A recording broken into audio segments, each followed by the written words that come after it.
Hey everybody, happy Tuesday. We are ready for our week 3 of math. So if you remember, on Friday you had 2 days. So yesterday you could have made up one of your days.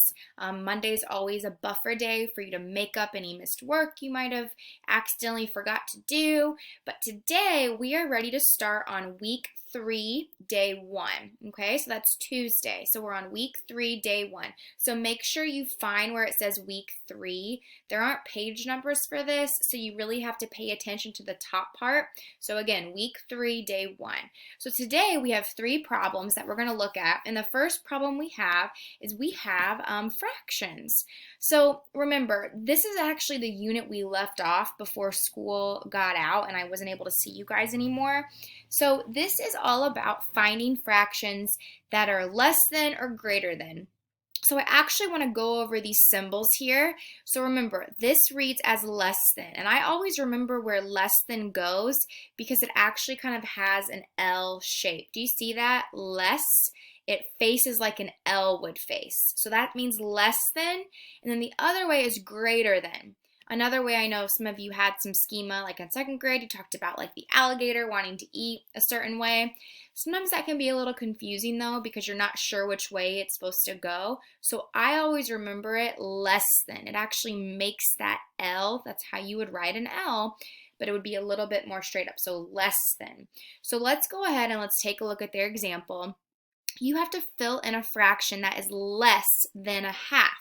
So look what they did. I split it. So if I were to split this rectangle, it would split right there. So I want something that's less than a half. So here, a half would be this whole thing filled in. So what's less than? So look what they did. 3/10. How did they get tenths? Remember, this means how many parts that's split up into. 1, 2, 3, 4, 5, 6, 7, 8, 9, 10. So they colored in 3/10. It could have been 4/10. 4/10 would have been less than. Would 5/10 have worked?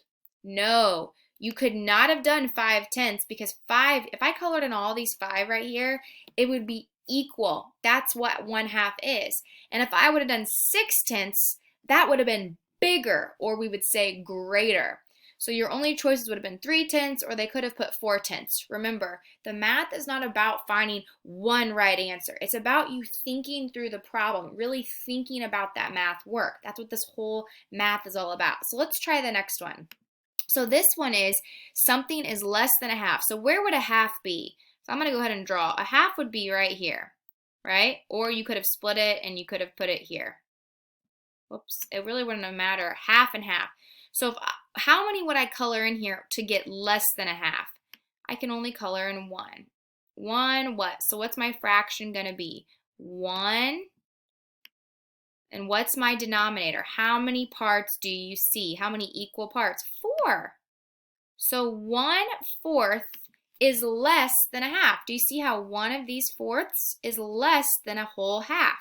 So we're finding some equivalents. 2/4 would have been the same because 2/4 and 1/2 are equivalent. All right, let's try this one. Now this is interesting because it's in thirds. What fraction is less than a half?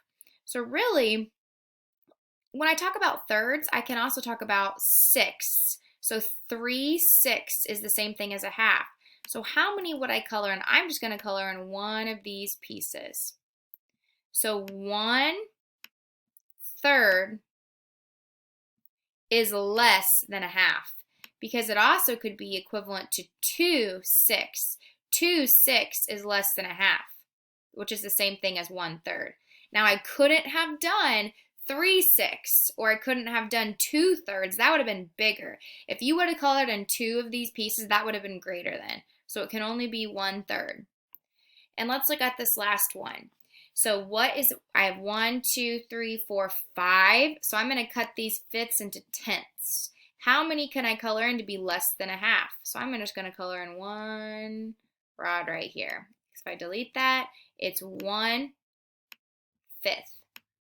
1/5 is less than 1/2. Now, I did the less than with you, but what I want you guys to do is I want you to do greater. So remember, greater, it means bigger than a half. It's got to be bigger than a half. So I want you guys to try A, B, C, and D, but get greater than a half. So it's got to be bigger. These are all smaller than a half. These are greater. Okay, so finish these on your own. And could be, like I said, there could be more than one answer. Just like for here, I could have done multiple different things. So now you're going to think about the greater here. All right, now for this number line problem, it's more fractions. This is getting you to think about where fractions can go on a number line. Now remember, it's really important you pay attention to the endpoints. So this is 0, and then I end on the whole number 1. Now, boys and girls, I want you to remember something. Remember, fractions are pieces of a whole. So they aren't whole numbers. Fractions are not whole numbers unless we have an improper fraction, which is greater than a whole. So if I look at these fractions right here, 9/10, that is 1/10 away. One little bit away from being 10/10. And remember, 10/10 would be a whole. So it's a tiny piece away from being one whole. This one's really close to being a big whole. Now 1/4. So if I think about a fourth, I think about something that's split up into 4 pieces. One of those pieces, that's it, 1/4. So I would need 4/4 to equal a whole. So 1/4 is pretty small. It's pretty small. 1/4. It's one piece of that whole. Now 2/5.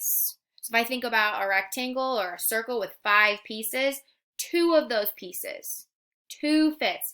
So I'm still 3/5 away from being a whole. I always think about this in terms of how close am I to being a whole. I'm only at 2/5. I still need 3 more fifths to go. And the last part is 2/3. So if I have 3 pieces, 2 of those, 2 pieces right there. That means that only needs 1 more third to get to a whole. So what you can do here is you can actually draw a picture. You could make a picture with tenths, a picture with fourths, a picture with fifths, and a picture with thirds. I'm going to go ahead and break these down to start with you guys. So for example, I talked about 9/10 right here. 9/10 is so close to a whole. It's only 1 little tenth away. If I were to cut something into tenths, it would be little bitty pieces. So 9/10, the only way 9/10 could go, it was not going to be down here with 0. It's so close to 1 whole. So 9/10, oops, I'm going to go ahead and write this in. 9/10 is going to be right here. That's where 9/10 is going to be. So I just did 9/10. Now, let's try 1/4. So 1/4, okay, is it's 25%. So it's think about quarters. I still have a lot more to go where 1/4 would be. So I'm actually going to look down here at the number line. I'm thinking about these, but look, here's the key though. Look where 1/2 is at. Remember what 1/2 is? 1/2 would be 2/4. So it would not make sense for 1/4 to be right here. That's too close. 1/4 has to be right here.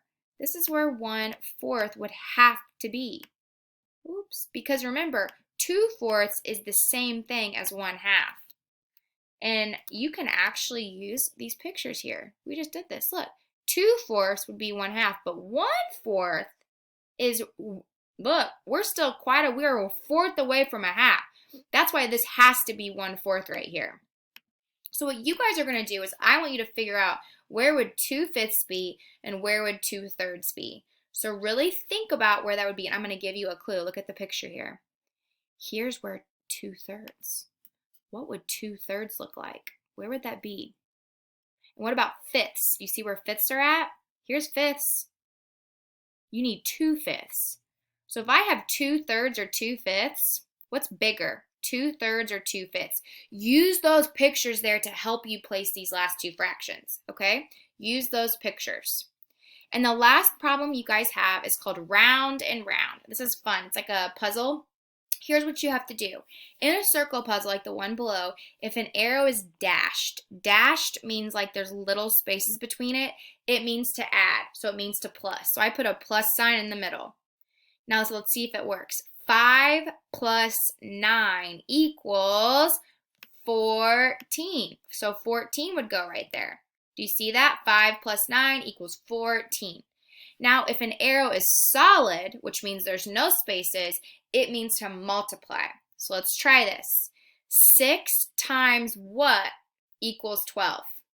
Or 12, remember the opposite? 12 divided by 6 equals what? So what number times 6 gets you 12? The answer is 2. 6 times 2, that's a double. 6 plus 6 is 12. 6 times 2 equals 12. So now I want you to look at this puzzle. So I filled these in for you. So you know the solid means multiply. So 8 times 4 equals, what's 8 times 4? Your answer is going to go right here. Now, once you get this answer right here, 8 times 4 equals, once you get that answer, you're going to take this answer plus 8 equals what? Whatever this number is, plus 8 equals your yellow number. So good luck today, everybody. You have fractions and you have this fun number puzzle to do. I hope this video helped you. If you have any questions at all, send me a message on Dojo, take a picture of it, circle it, and we can go over it together more. But you guys are going to rock this. I'll see you tomorrow for day 2. Bye, everybody.